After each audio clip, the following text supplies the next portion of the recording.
Olá galera, beleza? Seja muito bem-vindo ao meu canal. Eu sou o professor Marconi Santos. Neste curso de pré-cálculo, você vai aprender a base indispensável para o cálculo diferencial e integral. Seguiremos uma sequência inspirada no clássico livro O Cálculo com Geometria Analítica de Louis Leithoud. Complementaremos os estudos com outras obras como O Cálculo de James Stewart, Pré-cálculo de Fred Safier, dentre outros. Comente aí qual livro de cálculo ou pré-cálculo você está utilizando. Vamos revisar álgebra e equações, estudar em profundidade as funções e seus gráficos, reforçar a trigonometria, explorar a geometria analítica e, por fim, introduzir noções de limite e continuidade. Tudo de forma clara, com exemplos e exercícios resolvidos, para que você estude com confiança e esteja pronto para o cálculo. Inscreva-se no canal, ative as notificações e venha nessa jornada matemática. O estudo de pré-cálculo serve como uma ponte entre a matemática básica e o cálculo propriamente dito. Ele tem como objetivo preparar o estudante para lidar com conceitos, técnicas e linguagens matemáticas que serão fundamentais no cálculo diferencial e integral. O cálculo não é punição, é uma ferramenta. Os professores não querem complicar a sua vida com símbolos e fórmulas estranhas. O cálculo foi criado para resolver problemas reais, como medir, prever, analisar e compreender fenômenos. Ele está presente em situações do nosso dia a dia, como crescimento populacional, juros bancários, previsão de epidemias, crescimento de plantas ou empresas. Está presente em engenharias, economia, informática, medicina e até esportes usam cálculo o tempo todo. Permite entender variações e movimento. A álgebra resolve equações, a geometria mede formas. O cálculo mostra como as coisas mudam com o tempo. Velocidade, aceleração, mudanças de temperatura, lucros crescendo ou diminuindo, ajuda até prever o futuro. Por meio das derivadas integrais é possível prever tendências e estimar resultados. Um exemplo: qual será o valor futuro de um investimento? Qual a velocidade de um foguete em um determinado instante? Serve como base para a tecnologia moderna. Sem cálculo não existiriam computadores, GPS, inteligência artificial, ressonância magnética, construção de pontes seguras, nem foguetes espaciais. E qual o papel do pré-cálculo? Antes de correr, precisamos aprender a andar.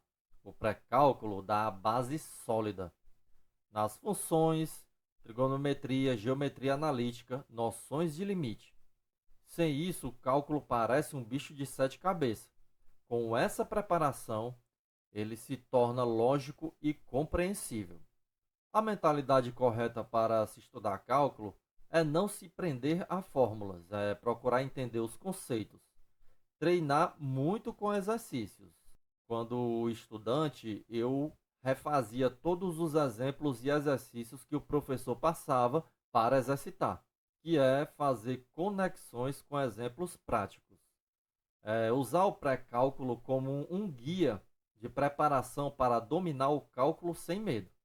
Em outras palavras, o pré-cálculo é como um treino antes de uma maratona, que vai garantir que você esteja preparado para os desafios do cálculo, sem se prender às dificuldades básicas.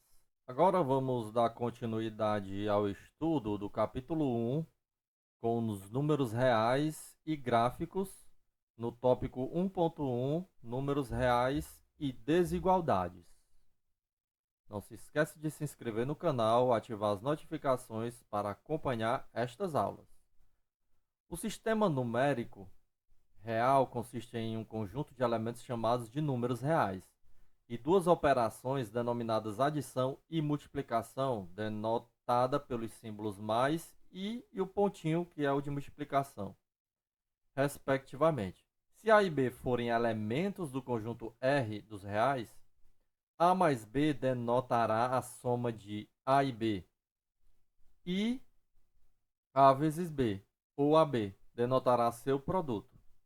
A operação de subtração é definida pela igualdade de A menos B, que é igual a A mais menos B, onde menos B denota o negativo de B, tal que B mais menos B é igual a zero. A operação de divisão é definida pela igualdade. A dividido por B é igual a vezes B elevado a menos 1.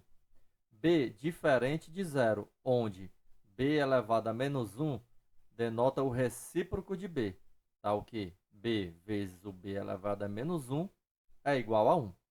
O sistema numérico real pode ser inteiramente descrito por um conjunto de axiomas. A palavra axioma é usada para indicar uma afirmação formal considerada verdadeira, dispensando provas. Com esses axiomas, podemos deduzir as propriedades dos números reais, das quais seguem as operações algébricas de adição, subtração, multiplicação e divisão, bem como os conceitos algébricos de resolução de equação, fatoração e assim por diante. As propriedades podem ser obtidas como consequências lógicas dos axiomas, que são os teoremas. No enunciado da maioria dos teoremas existem duas partes, a parte do se, chamada de hipótese, e a do então, chamada de conclusão. A argumentação que verifica a veracidade de um teorema é uma demonstração ou prova, a qual consiste em mostrar que a conclusão é consequência de se admitir a hipótese verdadeira, que a gente vai utilizar em algumas demonstrações de alguns teoremas e definições. Um número real é positivo, negativo ou zero, e qualquer número real pode ser classificado como racional ou irracional. Um número racional é qualquer número que pode ser expresso com a razão de dois inteiros, isto é, um número racional é da forma p dividido por q, onde p e q são inteiros e q tem que ser diferente de zero. Os números racionais consistem em... Primeiro vamos ver os inteiros, que são os positivos, negativos e o zero. Eu representei eles em formas de conjunto, já para dar uma ideia do conjunto numérico. Então, o conjunto dos números inteiros ele é representado pelos números negativos, pelos números positivos e o zero. Alguns subconjuntos que podemos construir com esse conjunto de números inteiros é quando colocamos um asterisco sobrescrito na letra Z, que serve para representar a ausência do zero. Então, eu vou ter somente números negativos e positivos. Assim como se eu tiver a letra Z com o sinal subescrito de mais, que aqui vai ter os elementos positivos e inteiros e o zero. Quando eu coloco o menos sobrescrito da letra Z, eu vou retirar os elementos positivos, restando o zero e todos os negativos. Quando eu coloco a letra Z representada pelo um asterisco e o sinal de mais, sobrescrito e subscrito, eu vou ter somente os números positivos, sem o zero. O mesmo ocorre quando eu faço com o sinal negativo. Vou ter todos os números negativos menos o zero.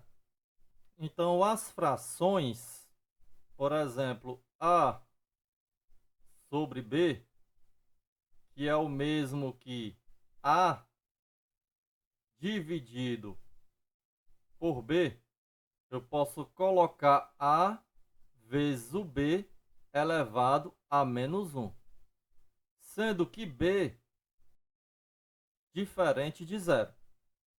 Por que não pode ser zero? Não existe um conjunto que contenha tal número. Então, as frações, esse A e B, tem que pertencer ao conjunto dos números inteiros. Só o B que não pode ser zero. Agora, uma fração positiva, 7 sobre 5. uma fração positiva. Eu posso colocar numa forma de divisão também. Da mesma forma que eu posso representar 7 vezes o recíproco de 5, que é menos 1. Se tornou uma multiplicação. Então, é positiva. Já uma fração negativa, por exemplo, menos 3 sobre 7, eu posso escrever esta mesma fração de várias maneiras. A primeira, quando o numerador for negativo. Então, o sinal da fração passa para o numerador. Assim como o sinal ele passa para o denominador. Então, menos 3 sobre 7 ficará 3 sobre menos 7. E temos outra forma também de escrever. Menos 3 dividido por menos 7. Então, essa forma também é o mesmo que representar menos 3 sétimos. É negativo. Como fica a recíproca de 7 nesse caso? Primeiro caso, quando eu tiver menos 3 sobre 7, vai ficar menos 3 dividido por 7, que é o mesmo que menos 3 vezes 7 elevado a menos 1. Recíproca de 7, 7 elevado a menos 1. E quando for 3 dividido por menos 7, vou representar 3 dividido por menos 7, que é o mesmo que 3 vezes menos 7, a recíproca de menos 7, é menos 7 elevado a menos 1. Como mostra a lei para os quocientes. O negativo, no primeiro ponto, ele pode fazer parte do numerador, como pode fazer parte do denominador. Ou como também posso escrever desta maneira, em que o numerador é negativo, o denominador é negativo e a fração inteira é negativa. Da mesma forma, se eu tiver os dois sendo negativo, e também posso afirmar que os dois, tanto o numerador como o denominador, se tornam positivos. Então, se eu tiver a fração 7 sobre 8, numerador negativo e denominador negativo, aqui é aquela regra dos sinais, menos dividido por menos, mais. Então, 7 dividido por 8. Aqui, eu tenho aquela regra de 3, no ponto 3, que é A dividido por B é igual a 3C dividido por D. Eu multiplico aqui o A vezes o D e o B vezes o C. Vamos demonstrar aqui esta notação. Eu deixei um card aí para vocês desta demonstração. Aqui também, numa fração, eu posso atribuir um valor K. Esse K ele tem que ser diferente de zero, porque se eu tiver, por exemplo, uma fração aqui 5 sobre 8, eu posso atribuir um valor multiplicando, por exemplo, um 6, e obter uma nova fração. Mas esses números não podem ser o zero, tá bom? Então, essa é a lei para os quocientes relacionados aos sinais, a igualdade. Quando temos B dividido por B, sendo B diferente de zero, nós temos B dividido por B. E aqui a gente já sabe que o resultado vai ser 1. Porque se a gente tiver 5 dividido por 5, o resultado é 1. Então, da mesma forma, ele mostra que se a gente multiplicar um número inteiro diferente de zero pelo seu recíproco, o resultado será 1. Da mesma forma, vamos fazer com o 5. 5 dividido por 5 é o mesmo que 5 vezes o seu recíproco, né? Que é 1. Em seguida, temos os decimais que terminam, que são finitos, positivos e negativos. Temos aqui 5,6 positivo, maior que zero, e menos 2,8 negativo, então é menor que zero. Resultando em 5,6, a gente simplesmente coloca 56 ipsilitro aqui no numerador. E embaixo, como é apenas uma casa decimal, então é 1 e 1, 0. Aqui, como vimos na propriedade anterior, 56 é o mesmo que 28 vezes 2. E o 10 é a mesma coisa que 5 vezes 2. Então, esse 2, a gente lembra da lei dos quocientes? Esse 2 é o meu chamado de K. Então, aqui tanto faz eu colocar o 2 como não. Então, 28 sobre 5, simplificando. No segundo caso, eu tenho menos 2,8. Então, menos 28 sobre uma casa decimal. Então, é 1 e o 10. E o 28, ele é o mesmo que 14 vezes 2.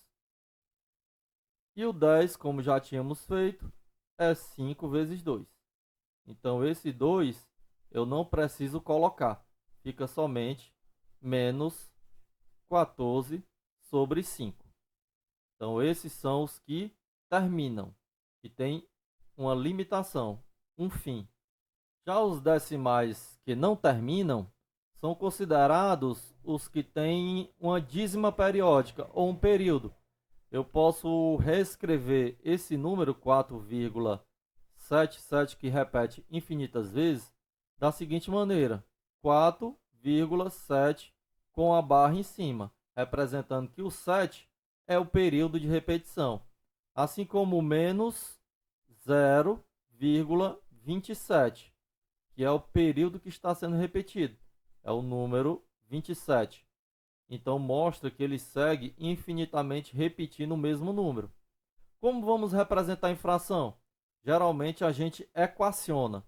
Então, x é igual a 4,777 e segue sucessivamente.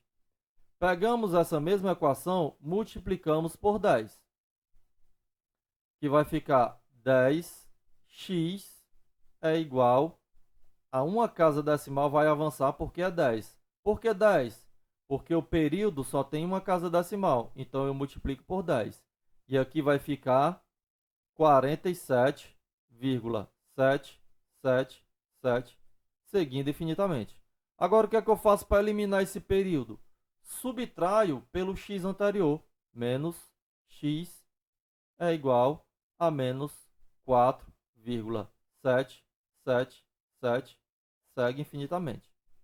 Essa parte decimal, ela vai desaparecer, dando resultado somente a 10 menos 1x é igual a 9x. E aqui, 47 menos 4, 43. Então, a fração que vai representar o 4,7777 é 43 dividido por 9. Pago 9, passo dividindo 43.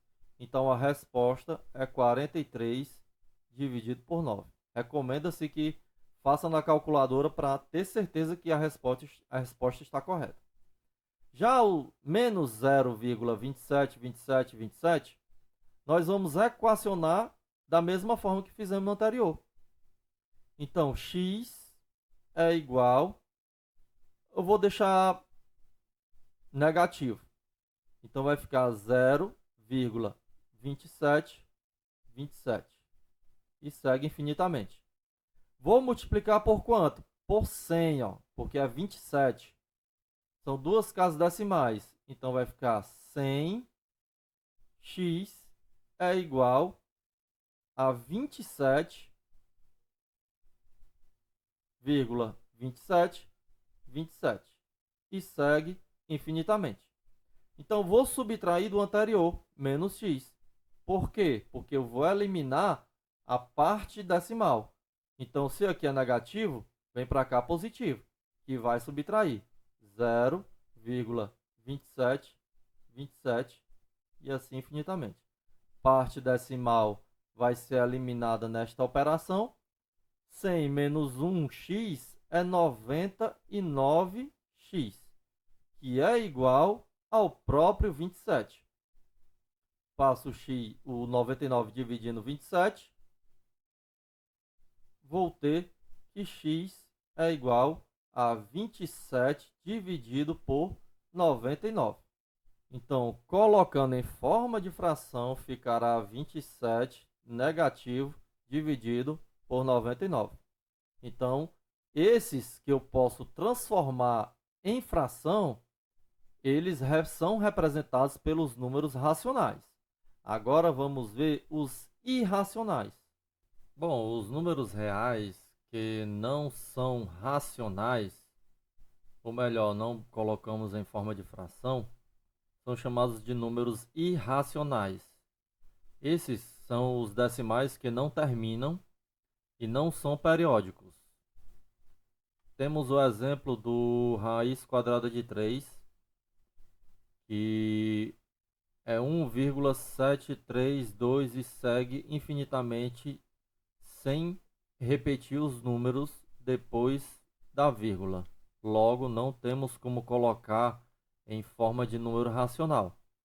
Da mesma forma, raiz quadrada de 2, e da mesma forma o epsilon, número de Neper, é o neperiano, muito usado em logaritmo, e o π, que é o 3,1415, que é muito usado para circunferência, que é tomado para a razão entre o comprimento do círculo sobre o seu diâmetro. Então origina-se esse valor que não tem período, não tem